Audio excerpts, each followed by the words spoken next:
Good morning class. I hope you all are doing well.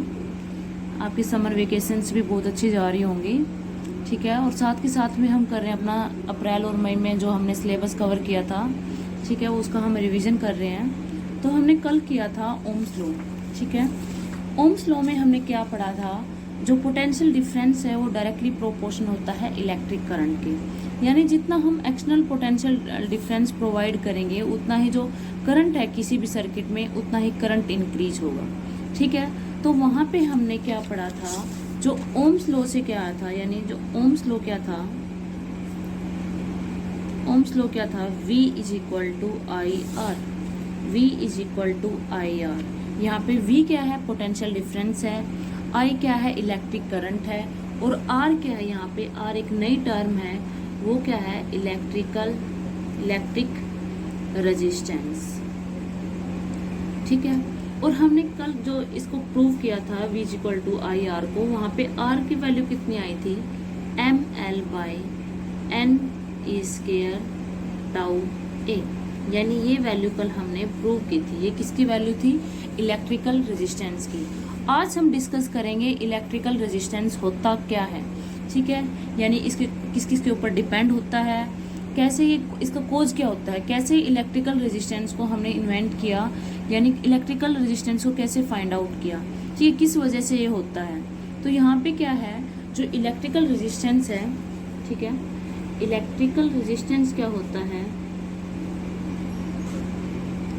Electrical resistance क्या है, यानी resistance is a property of material, property of a material which oppose करेगी या resist करेगा, which oppose or resist the flow of electric current, flow of electric current in A circuit, ठीक है। यानी क्या होता है, रेजिस्टेंस एक प्रॉपर्टी होती है मटेरियल की जो क्या करता है, अपोज करता है या फ्लो रेजिस्ट करता है फ्लो ऑफ इलेक्ट्रिक करंट को किसी भी सर्किट में, ठीक है। और हम इसको कैसे डिफाइन कर सकते हैं, अब हमने क्या पढ़ा था ओम्स लॉ से, V is equal to I R. यहाँ से R क्या होएगा, R होएगा V बाई आई, ठीक है। अभी हम इसकी स्टेटमेंट ही देख रहे हैं, डेफिनेशंस क्या होती हैं, यानी हम इसको और कैसे डिफाइन कर सकते हैं। यानी electrical resistance is defined as electric resistance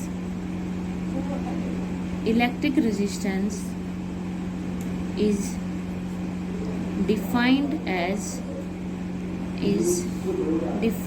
as the ratio of potential difference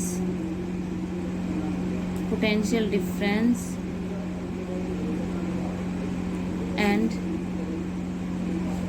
electric current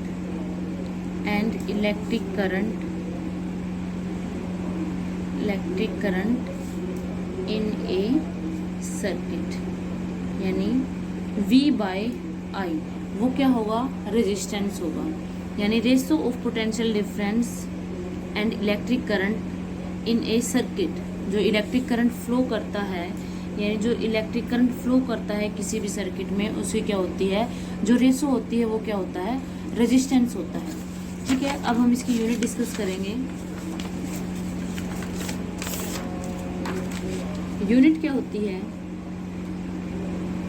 R is equal to V by I, यानी वोल्ट पर एम्पियर।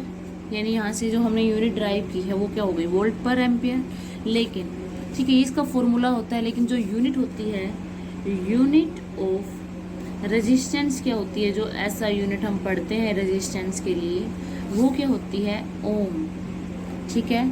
और जो उसका सिंबल होता है वो क्या होता है, ओमेगा, ये, ठीक है। ये क्या होता है, इलेक्ट्रिकल रेजिस्टेंस की जो यूनिट होती है वो होती है ओम, और जो सिंबल होता है वो क्या है, ओमेगा।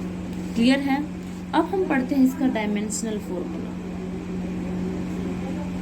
Dimensional formula.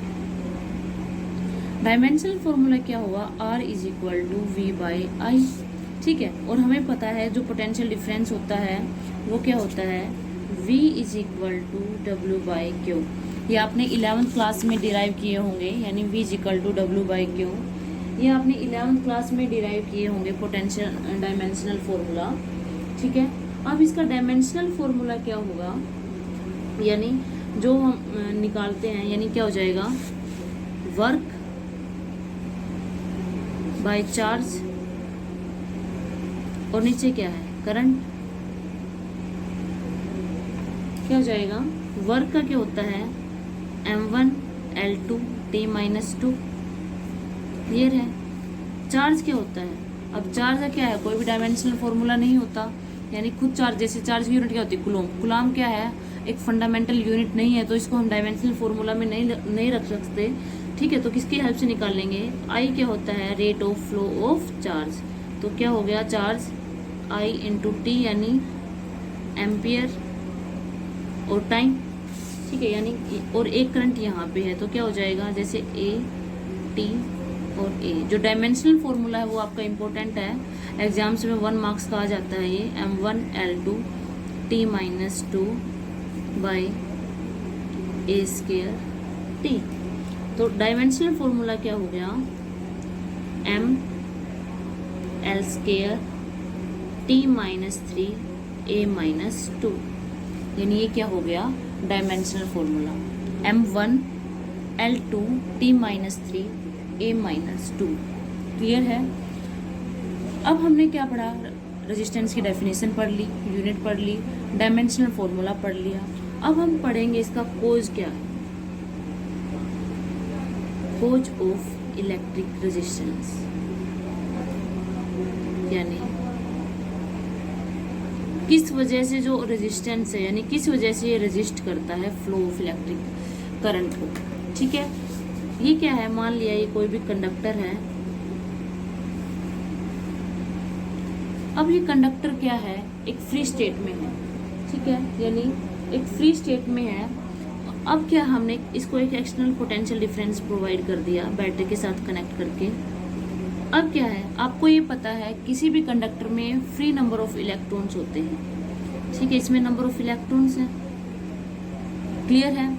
करंट कैसे फ्लो कर रहा है, ऐसे फ्लो कर रहा है, यानी पॉजिटिव टू नेगेटिव, यानी हायर पोटेंशियल से लोअर पोटेंशियल की तरफ। अब जैसे ही इसमें करंट फ्लो होगा, यानी ये नेगेटिव है, ये पॉजिटिव है, करंट कैसे फ्लो होगा, सॉरी इलेक्ट्रॉन्स कैसे।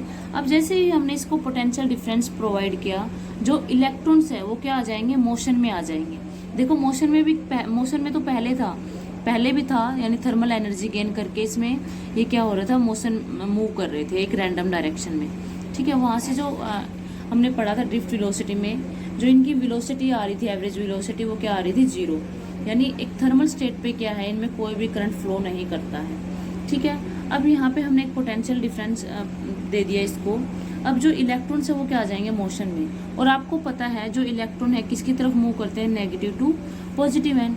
तो करंट कैसे फ्लो करेगा, करंट करेगा पॉजिटिव टू नेगेटिव, और जो इलेक्ट्रॉन की डायरेक्शन होगी किसकी तरफ ड्रिफ्ट करेंगे, नेगेटिव से पॉजिटिव की तरफ। अब जैसे ही ये मूव करेंगे, इनमें क्या आ जाएगा, यानी एक दूसरे के साथ क्या करेंगे, ये कोलाइड करेंगे, यानी कोलाइड करने के बाद, ठीक है, इनकी वेलोसिटी क्या हो जाती है, स्मॉल हो जाती है, यानी बार बार इसमें कोलिजन होगा तो उनकी स्पीड क्या हो जाएगी, कम हो जाएगी, ठीक है। तो स्पीड क्या होगा, यानी जो यहाँ पे कोलिजन्स होने के बाद जो फ्लो कोलिजन्स होगा और जो अपोजिशन होगी फ्लो ऑफ इलेक्ट्रिक करंट की, उसको हम बोलते हैं रेजिस्टेंस, ठीक है। अपोज करना या रेजिस्ट करना एक ही बात होती है, यानी यहाँ पे जो अपोजिशन होगी इलेक्ट्रॉन्स की, वो क्या होगा, यहाँ पे हम उसको उस चीज़ को क्या बोलेंगे, इलेक्ट्रिकल रेजिस्टेंस। यानी जैसे ही इलेक्ट्रॉन नेगेटिव से पॉजिटिव की तरफ करेंगे, मूव करेंगे, और इनमें कोलिजन्स होगा, कोलिजन्स की वजह से जो इनकी स्पीड क्या हो जाएगी, स्लो हो जाएगी, यानी जो ये, इसका मतलब क्या हो रहा है, रेजिस्ट कर रहे हैं ना इलेक्ट्रिक करंट को, यानी जितना कोलिजन्स होगा, जितने नंबर ऑफ इलेक्ट्रॉन होंगे, कोलिजन्स उतना ही ज़्यादा होगा, और उतना ही ज़्यादा क्या करेंगे, रेजिस्ट करेंगे। तो रीज़न क्या हो गया, यानी यहाँ पे जो कोलिजन्स हो रहा है इनके बीच में, यानी वो क्या हो गया, कोज हो गया, ठीक है। यानी क्या लिखोगे यहाँ पे, दिस कोलिजन्स यानी दिस कोलिजन ऑफर्स अपोजिशन, या अपोजिशन बोल सकते हैं या रेजिस्टेंस बोल सकते हैं, opposition and resistance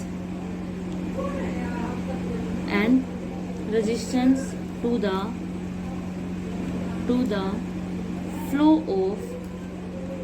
of electrons through the conductor,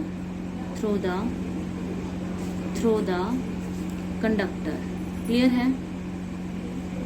यानी जो कोलिजन्स हो रहा है वो क्या है, रेजिस्टेंस ही है, जो क्या कर रहा है, अपोज कर रहा है किसी भी इलेक्ट्रिक करंट को एक सर्किट में फ्लो होने से, ठीक है। यानी ये क्या होता है, कोज होता है। नेक्स्ट, अब हमने क्या डिस्कस किया है, डेफिनेशन डिस्कस की है इसकी, फॉर्मूला, यूनिट डायमेंशनल फॉर्मूला, और इसका रीजन जाना है किस वजह से क्या होता है इसमें इलेक्ट्रिकल रेजिस्टेंस कोज होता है, ठीक है। अब कुछ फैक्टर्स डिस्कस करेंगे हम, यानी factors affecting the electrical resistance in a conductor, यानी नाउ वी विल डिस्कस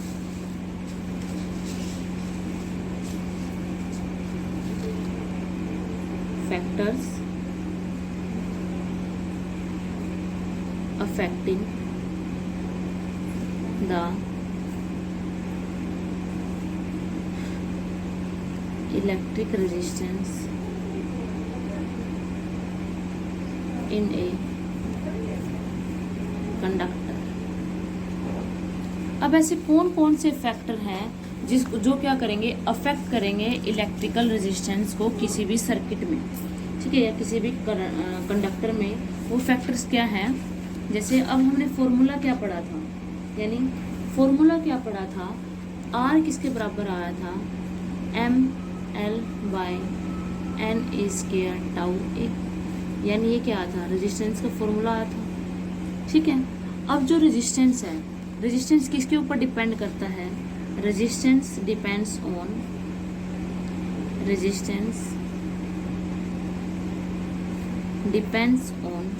यानी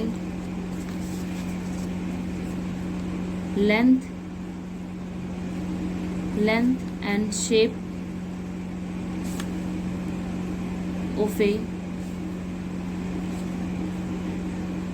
conductor। दूसरा क्या है, nature of material of a conductor। Third क्या है, टेम्परेचर। अब क्या है, हम ये तीन चीज़ें डिस्कस करेंगे। लेंथ यानी जो रेजिस्टेंस है किस किस के ऊपर डिपेंड करता है, यानी किसी भी कंडक्टर की लेंथ और शेप कैसी होती है उसके ऊपर कैसे डिपेंड करता है। दूसरा क्या है, उसका नेचर कैसा है, यानी कैसा उसका नेचर है, नेचर के ऊपर डिपेंड करता है मटेरियल का नेचर कैसा है, कंडक्टर जो हमने लिया है, कॉपर है, आयरन है, उसमें क्या होगा। और टेम्परेचर के ऊपर, यानी टेम्परेचर कैसे अफेक्ट करेगा एक रेजिस्टेंस को। ये तीनों चीज़ें हम वन बाय वन डिस्कस करेंगे। फर्स्ट हम डिस्कस करते हैं length of the conductor. Length of the conductor, ठीक है। अब यहाँ से देखो, अब मैं इस चीज़ को ऐसे लिख सकती हूँ, are directly proportional to L/A, क्योंकि ये जो क्वांटिटी है ये मैंने मान ली कांस्टेंट, ठीक है। इनके लिए हम एक new constant of proportionality invent करेंगे या डिस्कस करेंगे, वो क्या होगा, रेजिस्टिविटी, जो हम आगे डिस्कस करेंगे, ठीक है। तो R = R/L, यानी जो रेजिस्टेंस है वो क्या है, यानी यहाँ पे जो इक्वेशन हमारी बनी है, यानी R डायरेक्टली प्रोपोर्शनल है लेंथ के, यानी जितनी उस कंडक्टर की लेंथ ज़्यादा होगी उसमें रेजिस्टेंस क्या होगा, ज़्यादा होगा, ठीक है। यानी उतना ही ज़्यादा उसमें क्या होगा, रेजिस्टेंस होगा। दूसरा क्या है, एरिया ऑफ द कंडक्टर, यानी दूसरा क्या है, area of cross section of A conductor, यानी R इनवर्सली प्रोपोर्शनल होगा 1/A के। यानी जितना ज़्यादा एरिया जितना ज़्यादा होगा रेजिस्टेंस क्या है उतना ही कम होगा। यानी जैसे अगर ए इंक्रीज होता है तो आर क्या हो जाएगा, डिक्रीज होता है। ठीक है, अगर यहाँ पे क्या है, जैसे ए डिक्रीज हो गया तो रेजिस्टेंस क्या हो जाएगा, यहाँ पे इंक्रीज हो जाएगा। क्लियर है। इसमें क्या था, अगर आर इंक्रीज होता है तो लेंथ भी, आर कब इंक्रीज होगा, जब लेंथ क्या हो जाएगी, इंक्रीज हो जाएगी। यानी इस बात का मतलब क्या हुआ, अगर किसी भी कंडक्टर की लेंथ ज़्यादा है तो वो क्या, उसमें से उतना ही कम करंट फ्लो करेगा। ठीक है, अगर लेंथ कम है तो ज़्यादा करंट फ्लो करेगा। अब यहाँ पे क्या है, आर इन्वर्सली प्रोपोर्शनल है एरिया के। जितना ज़्यादा एरिया होगा रेजिस्टेंस उतना ही कम होगा, और जितना स्मॉल एरिया होगा, एरिया ऑफ क्रॉस सेक्शन, उतना ही रेजिस्टेंस क्या होगा, ज़्यादा होगा। ठीक है, जैसे कैसे डिस्कस करेंगे, तो यहाँ पे जो वैल्यू बनी है R directly proportional to L by A, यानी आर यहाँ पे कांस्टेंट लिखा हमने रो एल बाई ए। यहाँ पे रो क्या है, इसको हम बोलते हैं रो। ये रो क्या है, रजिस्टिविटी। रजिस्टिविटी ये हम नेक्स्ट लेक्चर में डिस्कस करेंगे, रजिस्टिविटी क्या होती है। अभी हम डिस्कस कर रहे हैं यानी रेजिस्टेंस किसके ऊपर डिपेंड करता है। ठीक है, दूसरा क्या है, अब हमने देखा एल और ए पे कैसे डिपेंड कर रहा है। नेक्स्ट हम देखते हैं नेचर ऑफ मटेरियल, यानी डिपेंड करेगा कि किसी भी मटेरियल का नेचर कैसा है। ठीक है, यानी कौन सा हमने मटेरियल लिया है, कौन सी मेटल है, यानी उसका नेचर कैसा है। ठीक है, वो नेचर होगा। अब हम आगे डिस्कस करें, कुछ क्वेश्चंस करते हैं लेंथ और एरिया ऑफ क्रॉस सेक्शन पे। वो क्या होंगे, देखो।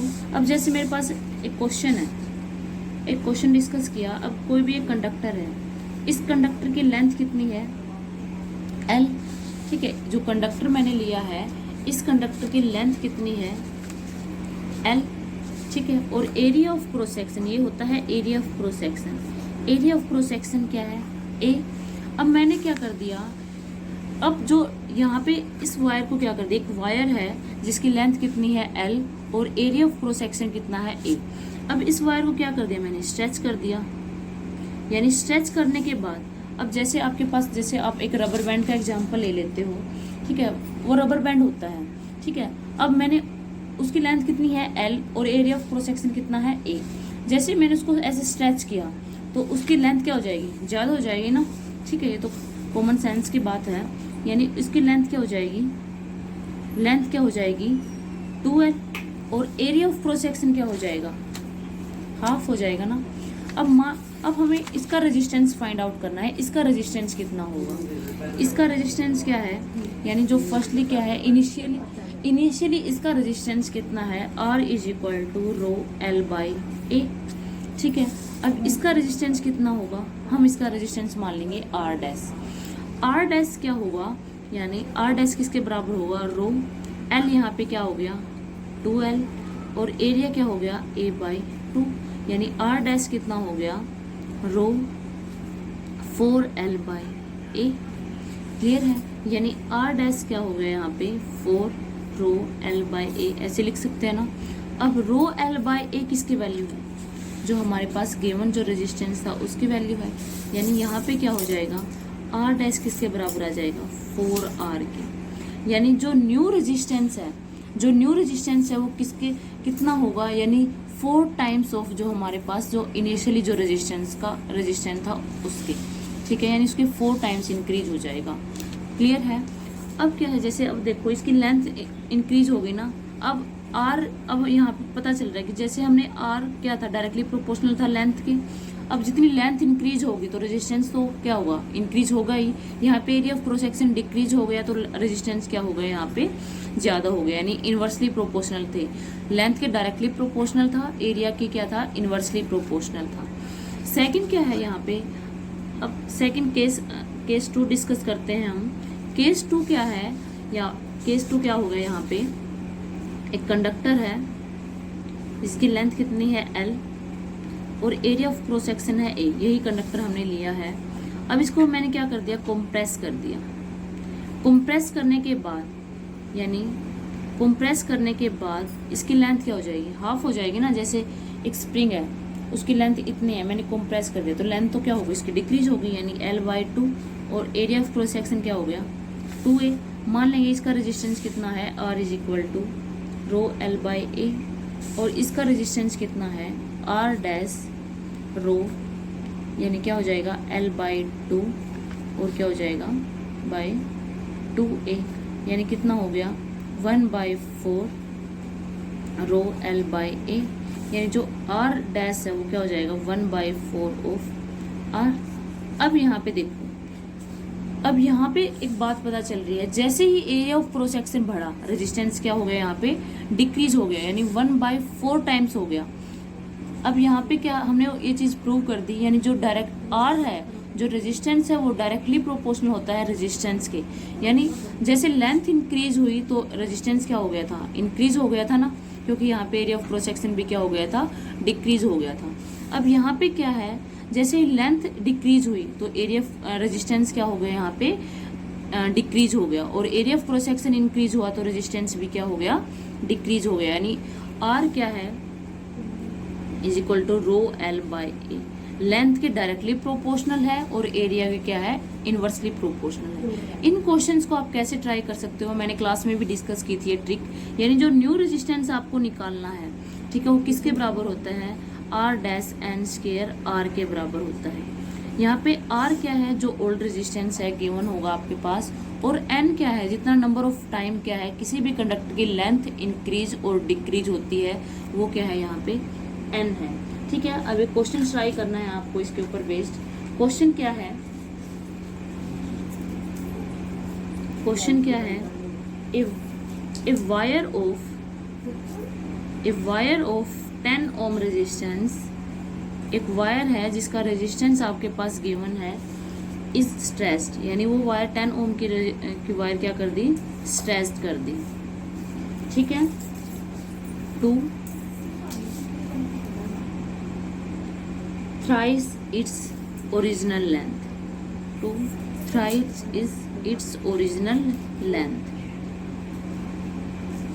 आपको फाइंड करना है what will be the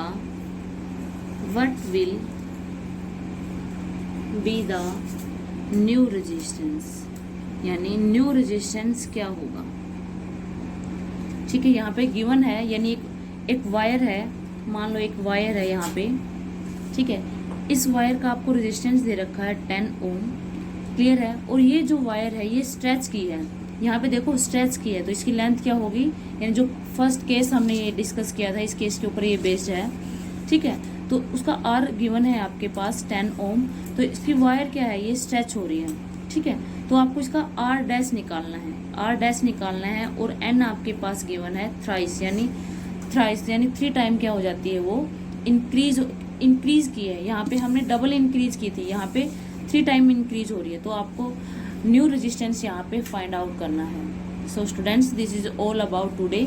कल ये हम आज आपको ये क्वेश्चन ट्राई करना है, कल इसका सॉल्यूशन मैं करवाऊंगी, ठीक है। Thank you so much.